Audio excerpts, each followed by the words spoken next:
नमस्कार दोस्तों, मैं अखिलेश एक बार फिर आप सबने चैनल में जुड़ता हूं। दोस्तों आज हम लोग बात करेंगे इतिहास के सबसे महत्वपूर्ण आंदोलन के बारे में, क्योंकि गांधी जी द्वारा सबसे महत्वपूर्ण आंदोलन के बारे में बात करेंगे जिन्होंने स्टार्ट किया था।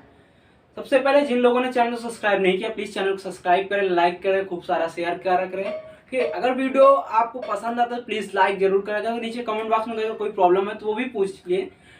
मेरा इंस्टाग्राम पेज है Akhilesh6872, उस पर आप फॉलो करके आप कोई भी परेशानी, किसी भी स्टडी रिलेटेड कोई भी परेशानी वहां पे डिस्कस कर सकते हैं। ठीक है, चलिए बात करते हैं भारत छोड़ो आंदोलन। देखो गांधी जी द्वारा, आप सभी को पता है कि गांधी जी एक ऐसे सदस्य थे पूरे आंदोलन में, पूरी आज़ादी में, जो हिंसक चीज़ों को विरोध करते थे, लेकिन एटलीस्ट आखिरी में उन्होंने यही कहा कि करो या मरो। आप सभी को पता है गांधी जी ने नारा दिया था करो या मरो। तो गांधी जी ने क्यों कहा, उन्हें क्यों एहसास हुआ, उन्होंने नेताजी सुभाष चंद्र बोस की अगर उस समय बात मान लेती है तो क्या होता, क्या भारत को पहले आज़ादी मिलती। ऐसे बहुत सारे क्वेश्चन हैं जो आप सभी के दिमाग में आते रहे होंगे, तो उसके बारे में हम चर्चा करेंगे, आज इतिहास के बारे में जानेंगे। तो जो भारत छोड़ो आंदोलन ये एक दिन में शुरू नहीं हुआ, इसके पीछे कई सारा इतिहास था। आप सभी को पता है द्वितीय विश्व युद्ध इतिहास भारत की आज़ादी के लिए बहुत जरूरी था। ये जो द्वितीय विश्व युद्ध हुआ,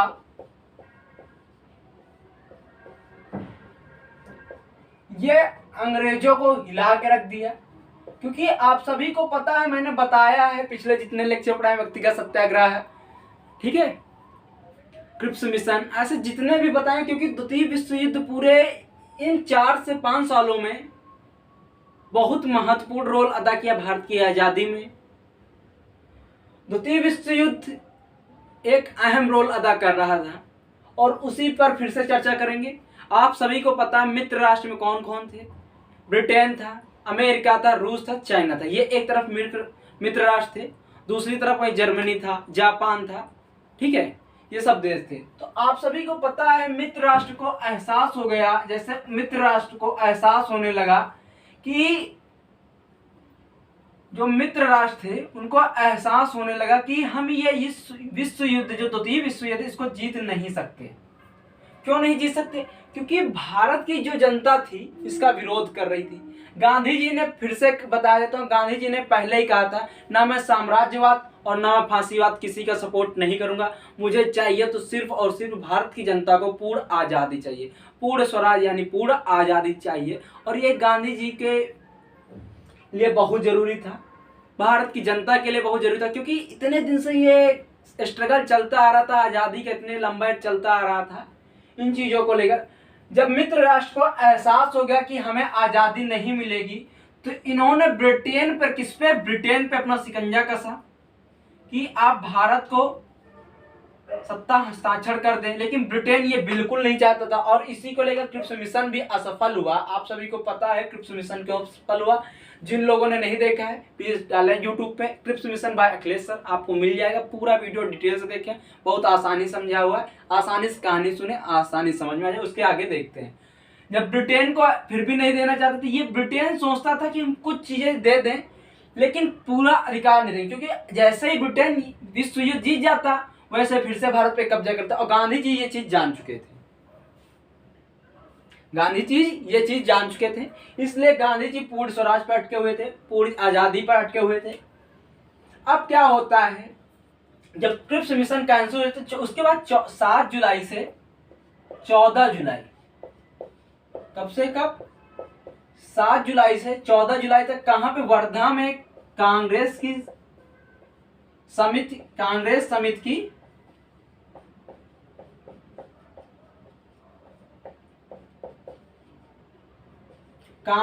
की कार्यकारी बैठक हुई। कहां पर हुई तो देखो, 7 से 14 जुलाई में वर्धा कांग्रेस समिति कार्यकारी बैठक हुई।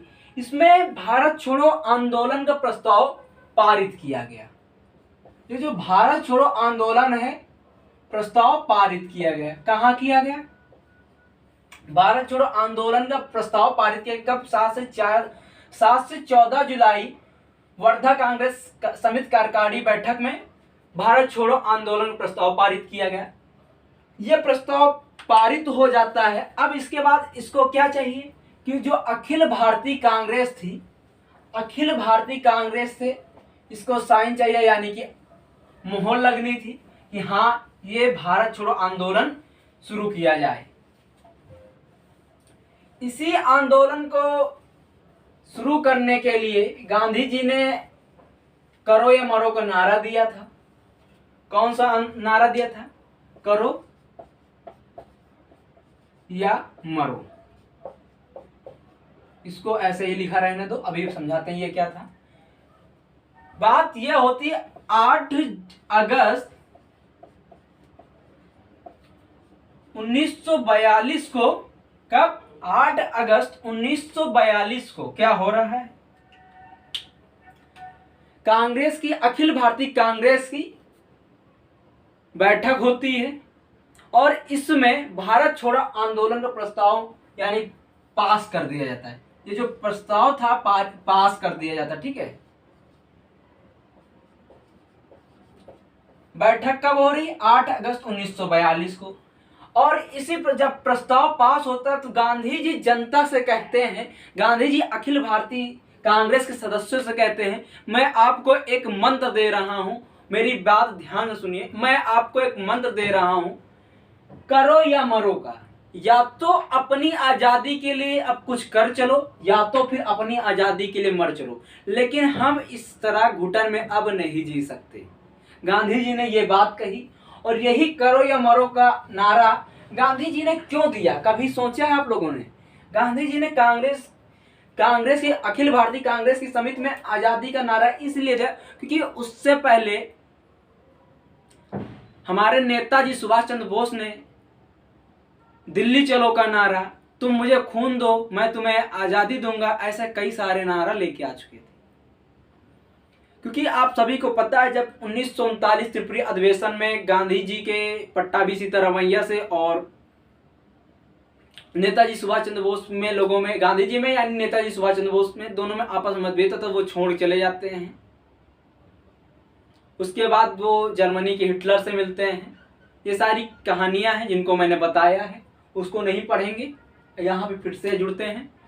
तो गांधी जी को भी लगता है कि अब कुछ करना ही होगा। अगर यही चीज गांधी जी पहले मान जाते 1939 में तो शायद ये दिन आज देखना ही नहीं पड़ता, हम लोग को आजादी पहले मिल जाती। लेकिन कहीं ना कहीं गांधी जी ने एहसास हुआ और इन्होंने करो या मरो का नारा दिया। उसके बाद ये जो आंदोलन था, ये आंदोलन छुटपुट आंदोलन नहीं था, पूरी जनता द्वारा ये जन आंदोलन उभरा। और आप इसके तहत ही जब ये प्रस्ताव पारित हो गया कि अब 8 अगस्त 1942 को जब भारत छोड़ो आंदोलन पास हो गया, प्रस्ताव पास हो गया, तो अब क्या हो रहा है? रात 12 बजे के पहले ही अंग्रेजों ने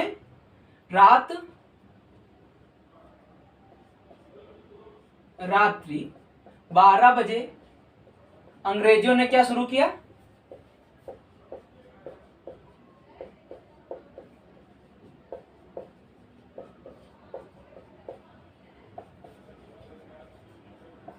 अंग्रेजों ने क्या शुरू किया? Zero operation. ध्यान सुनिएगा, क्या शुरू किया? Zero operation. ये जीरो ऑपरेशन क्या है? तो पहली बात तो क्वेश्चन बहुत बार पूछा गया कि जीरो ऑपरेशन किससे जुड़ा हुआ? तो जीरो ऑपरेशन भारत छोड़ो आंदोलन से जुड़ा हुआ है। 8 अगस्त 1942 को जब तय हो जाता है कि कल से यह आंदोलन शुरू होगा, वैसे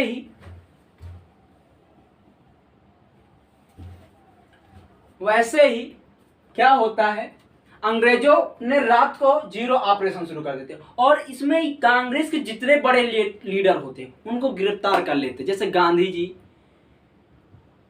हो गए, इनको गिरफ्तार करके कहां डालते? यरवदा जेल में। तो इसलिए ध्यान से सुनिएगा, ये क्वेश्चन भी पूछा जाता है। भारत छोड़ो आंदोलन के दौरान गांधी जी को किस जेल में डाला गया? तो यरवदा जेल में। और इसी में भारत कोकिला कही जाने वाली माता सरोजिनी नायडू को भी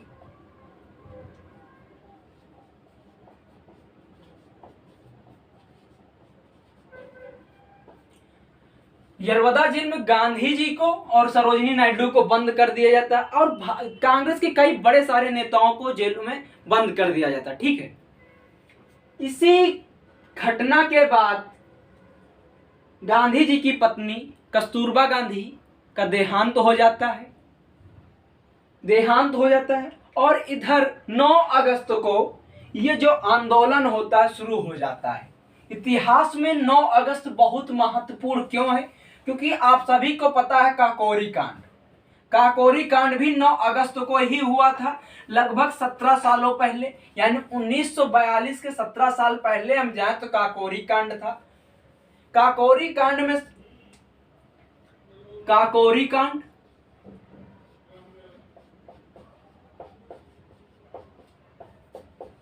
और काकोरी कांड में भगत सिंह ने 9 अगस्त को किस रूप में बनाया? आजादी के रूप में मनाने लगे।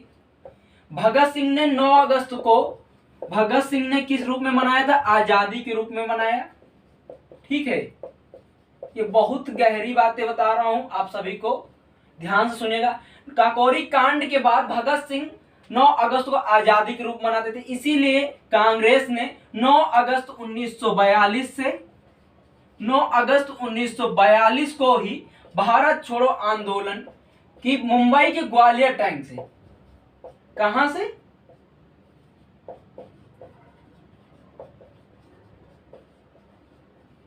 कहां के? मुंबई के ग्वालियर टैंक से शुरुआत करते हैं। लेकिन ध्यान सुनिएगा, इस समय यहां शुरुआत कौन करता है? यहां पे जनता शुरुआत करती है, जन आंदोलन शुरुआत होती है। क्योंकि और बता दें कि जब द्वितीय विश्व युद्ध चल रहा था, वहां पे अब थोड़ी हमें हटके चलना पड़ेगा। जब द्वितीय विश्व युद्ध चल रहा था तो जापान लगभग सिंगापुर तक का कब्जा कर चुका था।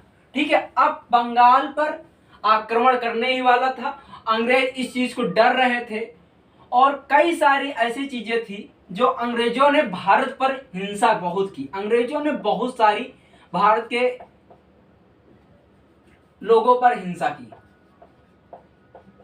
देखो हिंसा क्या थी, जब द्वितीय विश्व युद्ध चल रहा था, जापान भारत पर, अब लग रहा था कि जापान भारत पर आक्रमण कर देगा, तो उस समय जो पश्चिम बंगाल की तरफ में जितनी नदियों नहरों में पानी था उन सबको बंद कर दिया गया अंग्रेजों के द्वारा। पानी को दूसरी ओर खोल दिया गया। ठीक है, पानी को दूसरी ओर खेलने ताकि जो जापान है अपने जहाजों का इस जहाजों का उपयोग ना कर पाए। जो जापान के पास समुद्री जहाज थे उनका उपयोग ना कर पाए। क्यों ना कर पाए? क्योंकि अगर जापान समुद्री उपयोग कर पा रहा है तो भारत पे आसानी से आक्रमण कर देगा। इसलिए यहां अकाल पड़ गया। कहां अकाल पड़ गया? पश्चिम बंगाल में अकाल पड़ गया। और इसी अकाल के दौरान लगभग 30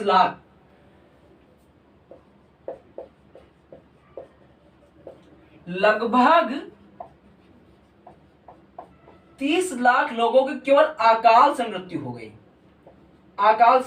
हो गई। ठीक है,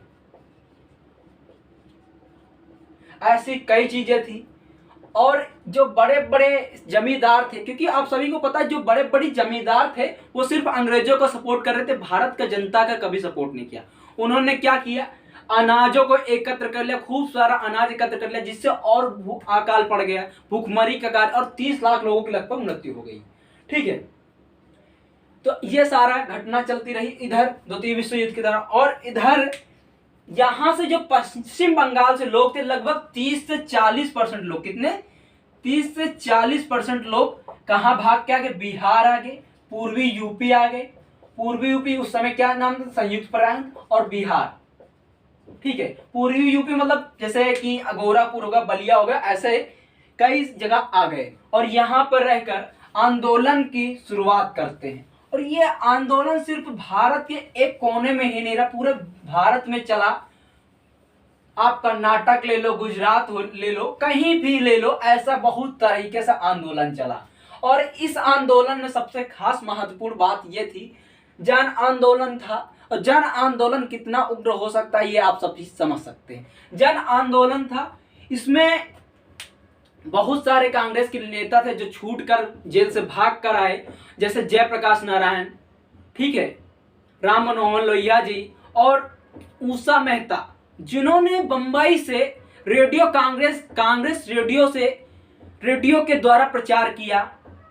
और जो राम मनोहर लोहिया थे, जयप्रकाश नारायण थे, इन सब लोगों ने भूमिगत रहकर इस आंदोलन को विस्तार पर लेते जा रहे थे, यानी कि दिन प्रतिदिन इसको विस्तार कर रहे थे, जन आंदोलन को उग्र करते जा रहे और बढ़ाते जा रहे थे। और भारत की जनता इस बार कोई कसर नहीं छोड़ने वाली थी। वो जितने भी अंग्रेजी जैसे रेलवे स्टेशन थे, रेल की पटरियां थी, इनको सबको जला दे रहा, जितने भी सरकारी संपत्ति थी इनको बर्बाद कर रहे थे। और इसी घटना में बिहार में विधानसभा में एक सदस्य था, एक व्यक्ति था, एक युवा था, जिसने झंडा फहराया, भारतीय झंडा फहराया और उसके बाद वो शहीद हो गया। ऐसे कई सारे लोगों ने अपनी जान गंवाई, अपनी जान को न्यौछावर किया, लेकिन सिर्फ भारत की आज़ादी के लिए। बहुत सारी ऐसी घटनाएं हुई, कितने लोगों ने भूखमरी से गए, कितने लोगों ने अपनी जान न्यौछावर कर दी, किसी ने अपना नहीं दिया, सिर्फ भारत की आज़ादी के लिए। ऐसी बहुत घटना हुई। उसके बाद ये आंदोलन दिन ब दिन बढ़ता गया और कर्नाटक में ऐसा हुआ कि कर्नाटक की जो जनता थी उसने भारत में जितनी अंग्रेजी संपत्ति सबको नष्ट करना किया। और इन लोगों ने नारा दिया, क्या दिया कि स्टेशन जलाओ, पुलिस स्टेशन जलाओ, सब कुछ जलाओ, सिर्फ अंग्रेजों को भगाओ। इन्होंने नारा दिया। इनका एक ही उद्देश्य था कि अंग्रेजों को भगाना है। और इस सबको देखकर अंग्रेजों ने क्या किया, कांग्रेस थी, अखिल भारतीय कांग्रेस, उसको गैर सरकारी संगठन बताया और जितने भी लोग थे सबको गिरफ्तार करने लगे। ध्यान दीजिएगा, इस आंदोलन में लगभग 60,000 लोगों ने, कितने, 60,000 लोग गिरफ्तार हुए। कितने लोगों को तो नजरबंद कर दिया।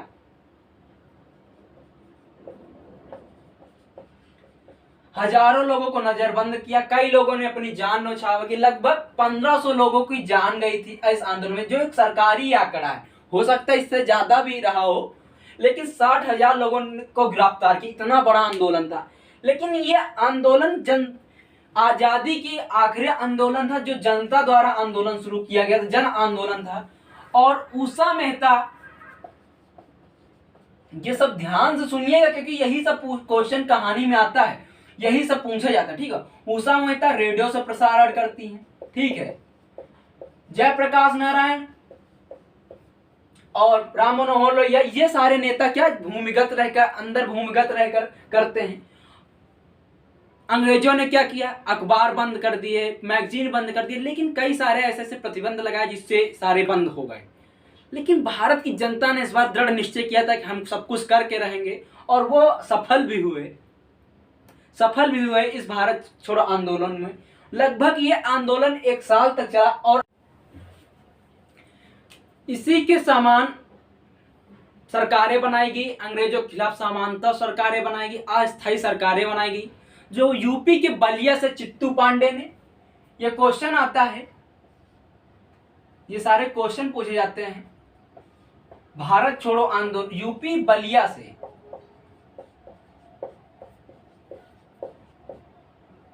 चित्तू पांडे जो थे, पहली अंग्रेजों के खिलाफ समांतर सरकार बनाते हैं। पहली अंग्रेजों के खिलाफ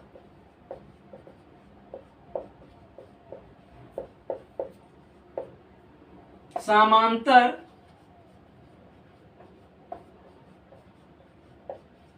सरकार बनाते हैं।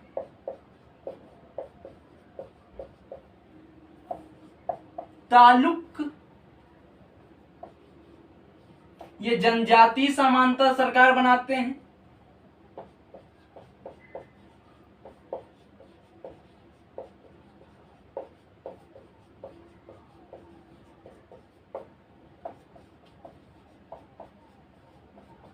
ठीक है। और सतारा बिहार जो है, सतारा से कौन बनाता है, वाईवी चौहान। ये कुछ ऐसे नेता थे जो अंग्रेजों के खिलाफ समांतर सरकार बनाते हैं। और शासन प्रशासन चलाते हैं, क्योंकि एक जनता को नेतृत्व करने के लिए एक सरकार होनी चाहिए, वही करते हैं। ऐसा करके बहुत सारी घटना होती हैं और भारत छोड़ो आंदोलन एटलीस्ट ऐसा हो जाता है कि जिसके बाद अंग्रेजों को चने चबाने पड़ते, क्योंकि द्वितीय विश्व युद्ध में ब्रिटेन हार जाता है। ठीक है, द्वितीय विश्व युद्ध में ब्रिटेन हार जाता है। उसके बाद क्या होता है, उसके बाद ब्रिटेन में सत्ता ट्रांसफर होता है, लेबर पार्टी की सरकार बनती और वो भारत को स्वतंत्रता देना चाहती थी पहले से, शुरू से ही वो भारत को स्वतंत्रता के लिए बताती, कई सारे नियम बनाती है और धीरे धीरे करके 15 अगस्त 1947 को हम आज़ाद हो जाते हैं। इन सारी घटनाओं में जितना भी महत्वपूर्ण था मैंने पूरी घटना बताई। हो सकता है मैंने कुछ चीज़ें लिखी ना हो, लेकिन मैंने बताई सब कुछ है। ठीक है, तो पूरा लेक्चर ध्यान से सुनिए, आपको मेंस लिखने में बहुत मजा आएगी। ठीक है, आई होप ये आपको वीडियो अच्छा लगा। अगर अच्छा लगा प्लीज़ लाइक करें, शेयर करें, सब्सक्राइब करें चैनल को। इस महामारी के दौरान आप सभी सेफ रहें, पढ़ाई घर पे करें, ऑनलाइन करें, जैसे भी जहां से मिले पढ़ें, सेफ रहें और मुस्कुराना ना भूलें, अपने परिवार के साथ रहें। थैंक यू दोस्तों, बाय, गुड नाइट, जय हिंद दोस्तों।